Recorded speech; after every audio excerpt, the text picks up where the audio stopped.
and welcome to the Mindset RX series of the Alpha Movement podcast. My name is Tom Foxley and I help athletes gain the champ's mindset, usually functional athletes. Now, today's show. Today I was supposed to be bringing you an interview with Mr. Jersey Gregorick, who you are going to be listening to soon. Unfortunately, the episode couldn't go ahead as planned. However, I have treats. And by the way, if you don't know who Jersey is, it's going to be an incredible episode, and I'll definitely listen to his episode with Tim Ferriss beforehand as kind of like required listening beforehand, or pre-recommended listening beforehand. Now, on today's show, I've been not inundated, but I've been surprised by how many messages I've had recently around the idea of putting fun back into training. I know so many people who have been very good athletes in their past. Some of them coaches, or most of them coaches, and they were doing excellently. And then over seemingly instantly, but it's been a long process getting there, they've lost the fun of training. They've lost the love of training. They've lost what they originally signed up for when they started training. And it's a very easy position to get into. And it usually happens around the 2 to 3 year mark. We do very, very well. We start making good progress. We maybe even go into the world of coaching ourselves. And we begin to, without knowing it, plateau. And with that plateau, we hit frustration. And with that frustration, we lose the fun. And when we lose the fun, we're never going to get towards who we want to be. And that's a big part of it, but we'll get to that in a second. Now, the issue with not having fun with your training anymore. First of all, fun is fucking important in training. Like, the reason you're in a CrossFit box, probably if you're listening to this, or doing another type of training like this, is because it is fun. This is why you're not spending your time in a Globo gym doing fucking 3 sets of 10 on leg curls and leg extensions, and then maybe some, let's face it, you're most likely not doing leg work in that kind of environment. Most likely you'll be doing 3 sets of 10 bicep curls, 3 sets of 10 tricep extensions, and all this kind of shit. This is why you ended up in a CrossFit gym, probably, because it's fun. And I'm not sure if you've heard me mention the champ's mindset before, but at some point in there, we have the concept of fun. And I say it at some point, like if you imagine a pyramid, and if you imagine like this is right at the bottom, it has self-knowledge, and then it moves through perspective and into a few other things, and being process-driven and having presence. And then finally, if you are the competitive athlete, if your goal is the CrossFit Games, the last piece is fun. And it's an integral piece, but if your goal is highly competitive, the last piece is fun, but it's still essential. Okay, you look at the best athletes in the world and they're having fun. You look at the best athletes who were the best athletes and now they're definitely not, and you can see the lack of fun in their training. It's too serious, it's too stressful.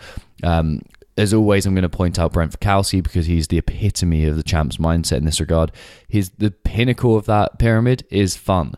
And just look at his piss taking at the moment in the open. Like, it's a perfect example of fun in training. And you look at any sport actually, and there's an element of fun. So putting the fun back into training is a key piece of training. And the more, like, the less competitive your goals are, the further down that fun should be. So the closer to the foundation that fun should be. And that we need to, if your goals are not competitive at all, then fun is an integral and foundational piece of your training. And that's what we've got to build it around. And again, that's why you're in a CrossFit gym. That's not why you're not doing 3 sets of fucking 10 that so many people fall into.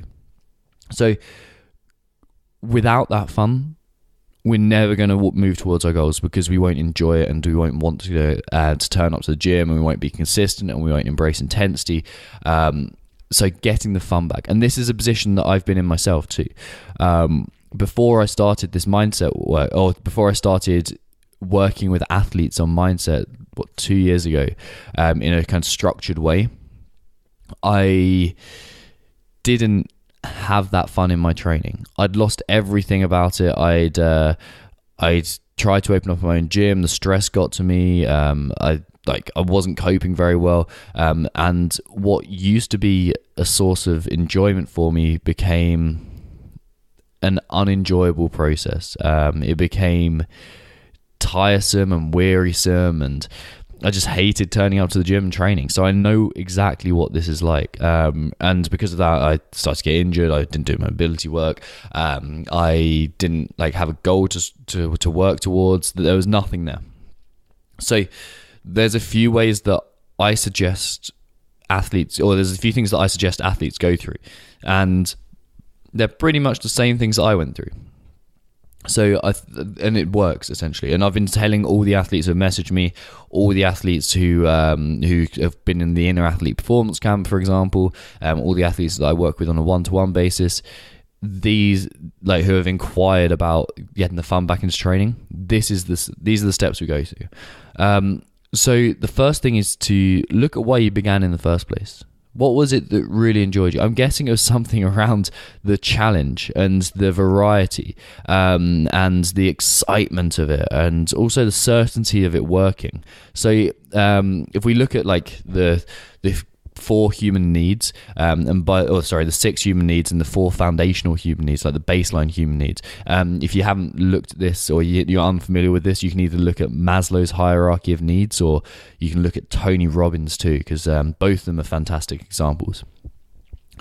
If you look at those, we look at certainty and uncertainty, and some people, and to categorize and to generalize, generally women prefer a bit more certainty in their training, i.e. it's going to work, it's going to be fun, and they also look at connection as well, so that connection side of it, I'm connected to other people in a gym environment, in a training environment, in a competitive environment, I'm connected to other people. And generally men fall on the other side of it. So again, they're looking for certainty that it works and the fun of it. They'll also look for a bit of the variety in the training, the excitement. That's why you get so many adventure sports athletes and people who aren't quite your normal 9-to-5 people who are doing CrossFit, or not quite normal people doing CrossFit, but also they look at significance too. And it's this significance that men strive for a tiny bit more than women generally. And the word generally, I'm just going to say again, just to kind of emphasize. So knowing why you started and looking at those human needs, that's a big part of it. But the other side of that is not looking backwards, but looking forwards. So who do you want to be? And I know I speak about this the whole time, but I speak to athletes over and over and over and over again, hundreds, thousands of athletes over the last year, at seminars, in podcasting formats, in group coaching, in just the athletes that I meet when I'm going up and down the country or around Europe, to coaches. And I'm always shocked and slightly miffed at the fact that so few of us have a genuine vision of success to work towards. And yes, you might occasionally throw out, I want a 200 kilo squat, or something crazy like that, or I'm working towards getting 5 strict muscle ups in a row, or my first strict muscle up, or even just I'm looking to do box jumps without being terrified. And that's great, but they're not who you want to be. They're not telling you the emotions that you want to feel. They're not telling you the type of things you want to be able to achieve. They're not focusing on the connection that you want to feel with other athletes. They're not focusing on the connection you want to feel with yourself. And it's these things that are going to drive you towards who you want to be. And these things that are going to put the fun back into training. Because if you have that vision of who you want to be, suddenly it becomes an enjoyable process to work towards. Not Again, I know I say this the whole time, not what you want to be, but it's who you want to be. And we need to focus on that, as well as why did you begin. The other side of this is taking the pressure off training.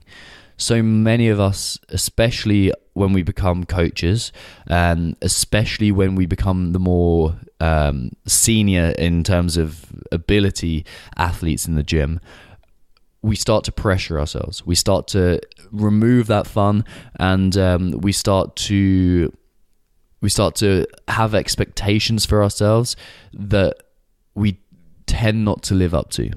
And this is a hard place to be. So taking the pressure off training by saying, I'm not here to get a result, I'm here to enjoy the process. Doing that in itself is huge. So reminding yourself as you go into the gym, I'm here to enjoy the process. That's a great way to go about this.